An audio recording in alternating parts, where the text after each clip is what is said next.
మాట్లాడవలసిందిగా కోరుతున్నాను.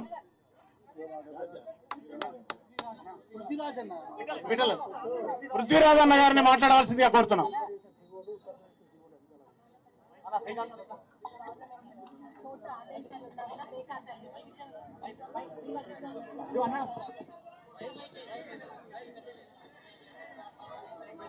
అందరికీ దండాలు. జై తెలంగాణ, జై తెలంగాణ, జోహార్ తెలంగాణ మన వీరులకు, జోహార్ జోహార్, జోహార్ తెలంగాణ మన వీరులకు. జోహార్ జోహార్. అవుట్ సోర్సింగ్ ఉద్యోగుల ఐక్యత, అవుట్ సోర్సింగ్ ఉద్యోగుల ఐక్యత. చాలా భారమైన గుండెతోటి అందరిని ఇట్లా చూస్తుంటే చాలా బాధ అనిపిస్తుంది. అంటే ఏ సావులో మేము చనిపోయిన తర్వాత భవిష్యత్ తెలంగాణలో నౌకర్లు యూనివర్సిటీలో సాయి అని ఒక విద్యార్థి, నల్గొండకు సంబంధించిన విద్యార్థి చచ్చిపోకుండా లెటర్ రాస్తాడు, సూసైడ్ నోట్లో చెప్తాడు, నా సావు ఆఖరి సావు కావాలి, నేను ఎందుకు చేస్తున్నా అంటే ఈ రాజకీయ వ్యవస్థను, భారత ప్రభుత్వాన్ని మేల్కొల్పేటందుకు నేను ఇంత చదువుకున్న యూనివర్సిటీలో మా అమ్మ నాయనకు క్షమాపణ చెప్పుకుంటూ నేను చచ్చిపోతున్నా.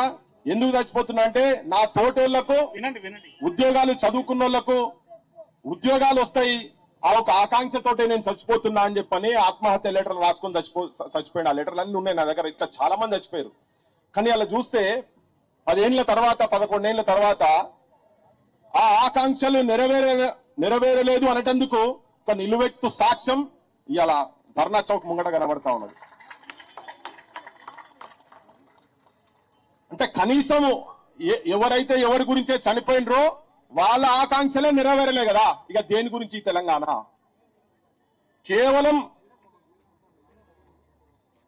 అధికార మార్పిడి జరిగింది కానీ ఈ అధికారంలో వచ్చినటువంటి వాళ్ళు ఆ ఆంధ్ర పాలకుల దగ్గర చెంచాగిరి చేసిన వాళ్ళు, బాంచంగిరి చేసిన వాళ్ళు మళ్ళా అధికారంలోకి వచ్చే వరకు ఈ పరిస్థితి కొనసాగుతున్నది. కానీ నిజమైన ఉద్యమకారులు, నిజమైన తెలంగాణ వాదులు, వాళ్ళ మనసు నిండా, గుండె నిండా ఈ ప్రాంత ప్రజల మీద అభిమానం ఉన్నటువంటి వాళ్ళు, ప్రేమ ఉన్నటువంటి వాళ్ళు కనుక గద్దెల మీద కనుక ఎక్కి కూర్చున్నది ఉంటే ఇలా మనకి ఈ దుస్థితి ఉండకపోవు.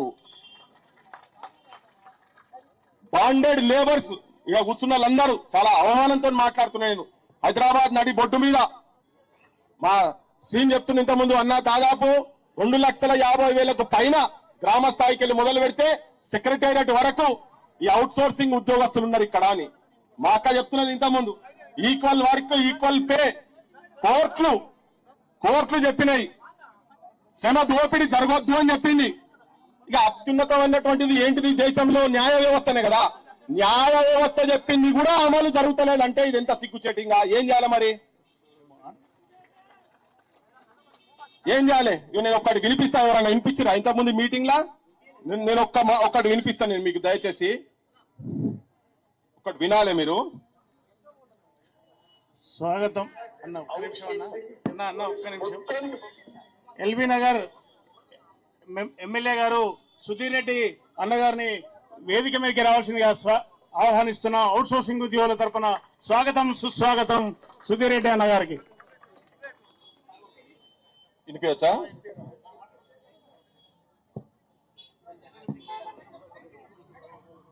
అండ్ అవుట్ సోర్సింగ్ ఎంప్లాయీస్ మొత్తానికి మొత్తం అందరికి కూడా అదేవిధంగా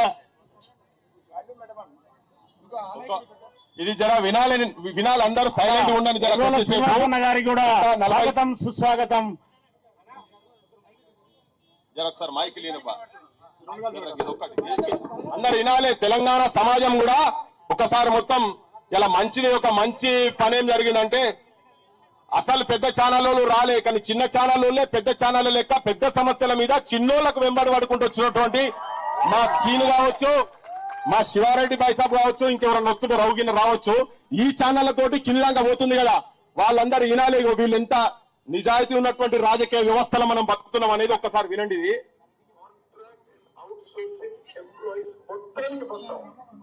అందరికి కూడా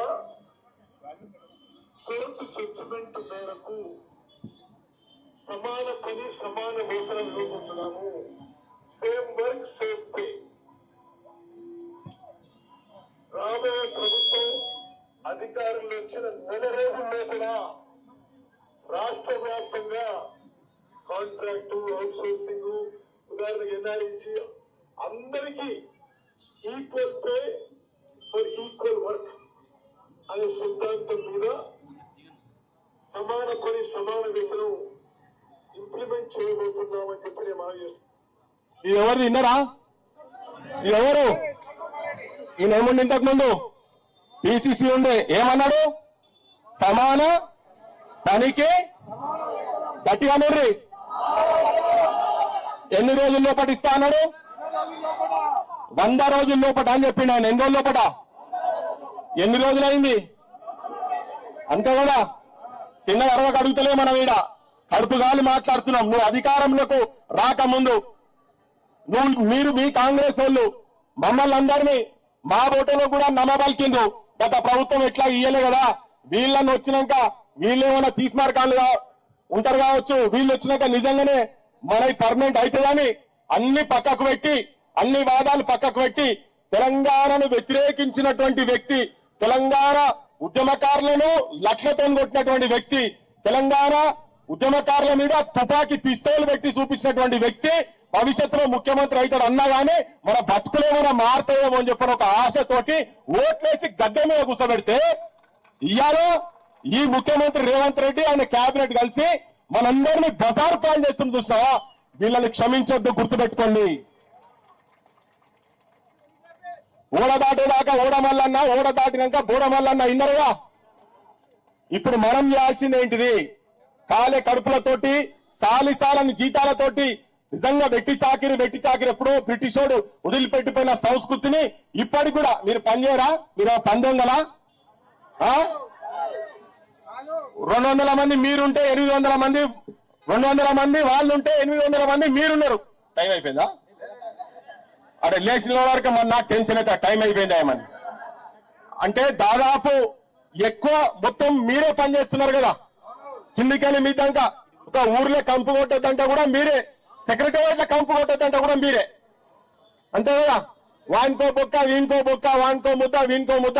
ఎవరు ఎండుతున్నాయి డొక్కలు? మీ ఎండుతున్నాయి. ఎవరు డొక్కలు ఎండుతున్నాయి? కాంట్రాక్టు అవుట్ సోర్సింగ్ ఉద్యోగస్తులు. దీంట్లో ఏంది? ఏజెన్సీలు. ఎవరు ఏజెన్సీలు? ఈ ఏజెన్సీ పద్ధతి ఏంది అసలు నాకు అర్థమవుతలేదు. ఎవరు ఏజెన్సీలు? ఇవన్నీ రాజకీయ నాయకులై, వాళ్ళ చుట్టాలై, వాళ్ళ బామ్మర్దులై, వాళ్ళ మామలై, వాళ్ళ మేనల్లులై, ఈ దొంగ కొడుకులు వాళ్ళు వేరేటోళ్ళ పేర్లు పెట్టుకొని వాళ్ళ ఏజెన్సీలు పెట్టుకొని మీ జీతం, మీ పైసలు, మీ పిల్లల పాల ప్యాకెట్ పైసలు కావచ్చు, మీ పిల్లల అన్నం పైసలు కావచ్చు, మీ పిల్లల ఫీజుల పైసలు కావచ్చు తిని బలుస్తున్న రాజకీయ నాయకులకు కొద్దిగానన్నా సిగ్గు శరం ఉండాలి కొడుకులకు. ఇది ఒకటే కాదు, వాళ్ళు తిండి ఇట్లనే కాదు. పెద్ద పెద్ద ఇవాళ దేశంలో 1% ఉన్నటువంటి జనాభా చేతులల్లా, 1% ఉన్న జనాభా చేతులల్లా 40% దేశ సంపద ఇటువంటి గార్డుల దగ్గర ఉన్నది. ఈ రాజకీయ నాయకులు, ఐఏఎస్ ఐపీఎస్ ఆఫీసర్ల దగ్గర. బాటం 50% ఉన్నటువంటి జనాల చేతులల్లా, బాటం 50% జనాల చేతులల్లా కేవలం 3% దేశ సంపద ఉన్నదంటే దేశ సంపద ఎవరి చేతులలో ఉన్నదని చెప్పని ఒక్కసారి మనం ఆలోచిస్తే మొత్తం ఈ రాజకీయ వ్యవస్థ, అది దేశం కావచ్చు, ఇక రాష్ట్రం కావచ్చు, వీళ్ళు పందికొక్కులు లెక్క మన హక్కులు. నేను చాలా బాధతో ఆవేదనతో చెప్తా ఉన్నా. నేను చిన్న పిల్లలు మీరు కనీసమే సినిమాకు తీసుకుపోదామంటే 10 సార్లు ఆలోచన చేయాల్సిన పరిస్థితి వస్తుంది. చిన్నగా ఉన్నప్పుడు పిల్లలు అయ్యో ఒక చిన్న కోరిక కూడా మనం తీర్చలేకపోతున్నావా అని. చిన్న చిన్న ఫంక్షన్లు అయితే ఎవరిని అప్పు చేయాలని వాటికి కనీసం పోయి సార్ మా బిడ్డకు మా కొడుకుకు ఆరోగ్యం మంచిలేదు, ఒక 2 రోజులు సెలవు రావు సార్ అంటే అటు నుంచి అటే ఇంటికి పోయి నౌకరు అవసరం లేదని కాడికి వచ్చింది.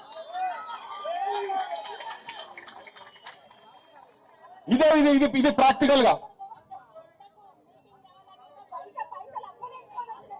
ఇగో ఇది వాస్తవిక పరిస్థితికి ఇది. పందికొక్కలో వాళ్ళు తిని బలుస్తున్నారు. ఈ మీటింగ్ కి రావాలంటే కూడా వాస్తవం ఇప్పుడు మా సీని చెప్పిండు 13-14 వేల రూపాయల జీతంతో హైదరాబాద్ లో బతకరా? టౌన్ లో బతికే పరిస్థితున్నదా? ఇక అటుపండి ఆయన ఇంతకుముందు అటుపండి చేస్తున్నా గాడి పోతే నేను అవుట్ సోర్సింగ్ ఉద్యోగస్తుని, నాది పర్మనెంట్ అని జీతం సమానంగా ఉంటది కానీ పని సమానంగా ఉంటుంది కానీ జీతం తక్కువ ఉన్నదంటే వాడు రూపాయి తక్కువ తీసుకుంటాడా? టమాటాలు కొనేటోడు, ఆలుగడ్డలు అమ్మేటోడు వాళ్ళ దగ్గర పోతే తక్కువ తీసుకుంటాడా? మరి మీతో పనే గదే చేయిస్తున్నాడు, జీతం ఏమో తక్కువ ఇస్తున్నారు కదా. ఇది అన్యాయమా కాదా? సమాజానికి కూడా చెప్పదలుచుకునేందంటే దీనికి పరిష్కారం ఏంది ఆఖరి ముచ్చటకు వస్తాయి. ఎందుకంటే ఇట్లా మాట్లాడుకోవచ్చు, సాయంత్రం దాకా మాట్లాడొచ్చు. ఇలా చాలా ఘోరంగా చాలా దయనీయమైన సిచ్యువేషన్లల్లా అవమానపడుకుంటా నాకు తెలిసి ఇంట్లో దాదాపు సగం కన్నా ఎక్కువ మంది పీజీలు చేసిన వాళ్ళు ఉండుంటారని చెప్పి నేను అనుకుంటున్నా.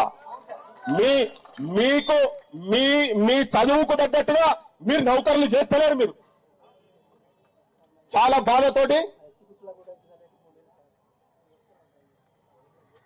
అంటే ఇట్లా ఒక్కసారి గురుకులాలలో కూడా జీతాలు అని ఇక ఈ ముఖ్యమంత్రి చెప్తాడు. ఇప్పుడు హైదరాబాద్ లో చూడరు ఓటింగ్లు పెట్టుకున్నాడు. ఏది ఇంటిగ్రేటెడ్ స్కూల్స్ కట్టింది లేదు, పాడు లేదు. అది యాడ భూమి పూజ చేసిండో ఎవరికైతే మాకు తెలియదు. కానీ పెద్ద పెద్ద ఆర్కిటెక్ట్లతోటి పెద్ద పెద్ద ఫోటింగ్లు చేపించుకొని అడ్వర్టైజ్మెంట్లు పెట్టుకొని సిగ్గెట్లు లేదా నీకు ముఖ్యమంత్రి? నాకు అర్థం కాదు. అది ఏం లేనే కాదా? ఏం లేదు సోమలింగం అని చెప్పని సాగుతున్నది కదా, కొడుకు పేరు రామలింగం లెక్క. ఏం బడులు కట్టింది లేదు, పాడలేదు, వీళ్ళకి జీతాలే లేవు. 20 ఏళ్ళు 25 ఏళ్ళు 30 ఏళ్ళు కేవలం ఒకటే ఆశతోటి అరే నాకు నౌకరి పర్మనెంట్ అవుతుంది కావచ్చు, కేవలం ఒకటే ఆశ. పండుకుంటే లేస్తే ఆఫీసు పోయేటప్పుడు ఇంటికి పోయేటప్పుడు ఏమన్నా పర్మనెంట్ అవుతుంది కావచ్చు. దేనికి? నా పిల్లలన్నా 20 ఏళ్ళు 25 ఏళ్ళు పనిచేసిన తర్వాత కూడా నా పిల్లలన్నా కనీసం బుక్కడి భూవ ఆత్మగౌరవంతో తింటారు అని చెప్పి కేవలం ఏకైక ఆశతో బతుకుతున్నారు. కానీ ఇవాళ అన్న ఒక్క నిమిషం, సమస్యలు చాలా ఉన్నాయి. జీవితాలు అంటే నిన్నగాక మొన్న పంచాయత్ సెక్రటరీలు కొంతమంది మీరు ఈ అరకొర జీతాలతోనే అరకొర పైసలతో అటు ఇటు ఆగమాగం పోతే యాక్సిడెంట్లు అయి చచ్చిపోతున్నారు.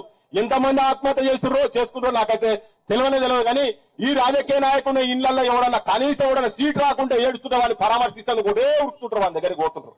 సీట్ రాకుంటే చచ్చిపోయి శివాల జాతర అవుతుంటే ఊర్లల్లో ఈ నాయకులు వాళ్ళ మీద యాడ చుట్టుపక్కల ఇలా సాగుతుంటే ఏమైనా పేలాలు దొరుకుతాయో పైసలు దొరుకుతాయో దీంతో ఏమైనా పదవులు వస్తాయో చూసుకుంటే రాజకీయ వ్యవస్థలో ఉన్నామని చెప్పి సిగ్గుతో చెప్తున్నా. నేను ఇలా ఆఖరి ముచ్చని చెప్పి బంద్ చేస్తా.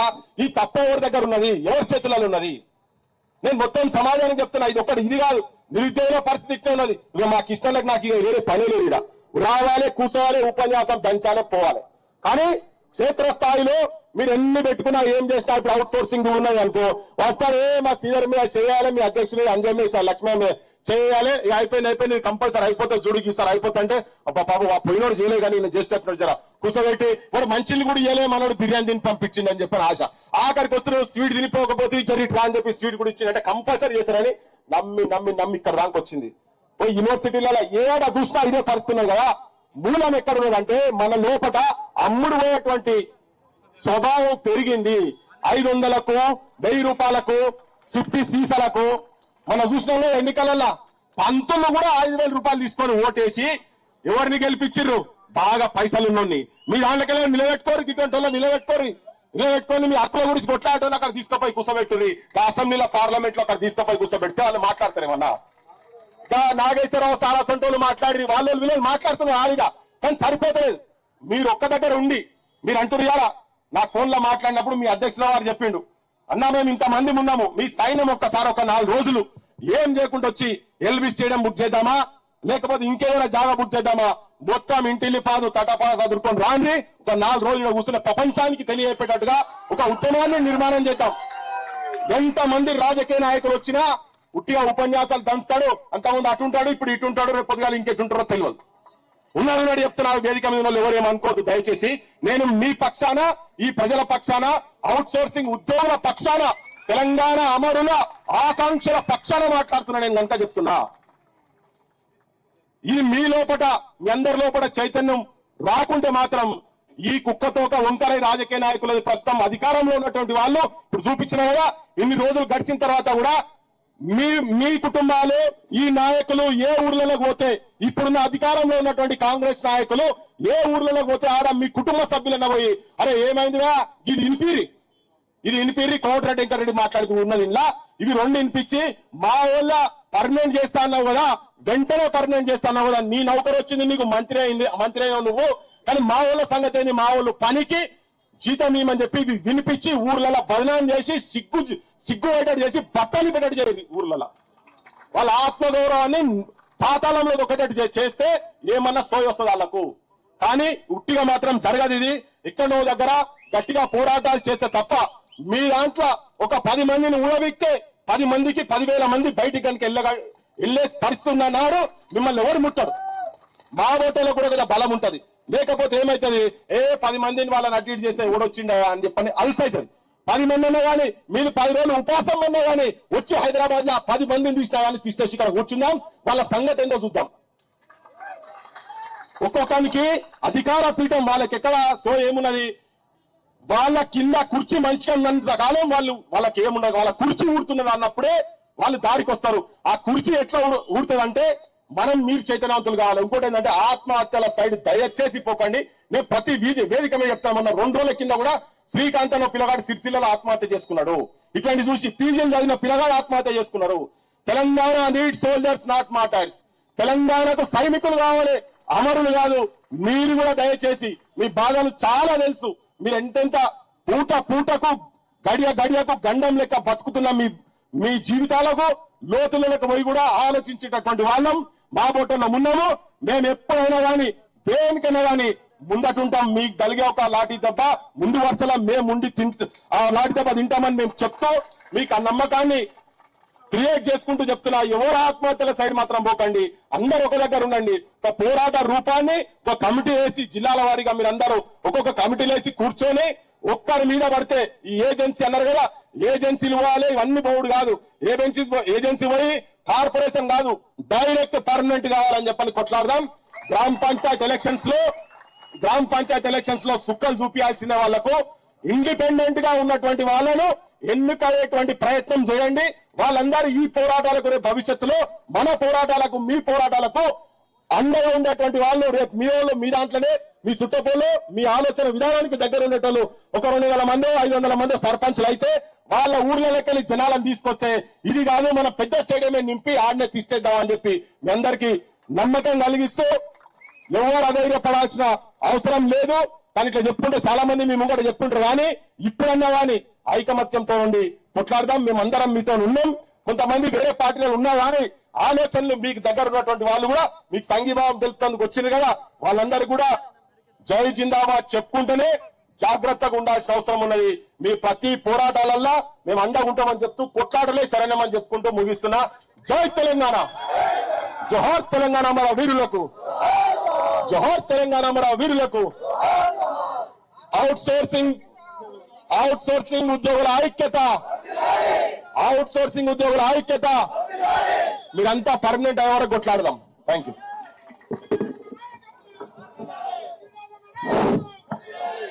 ఇప్పుడు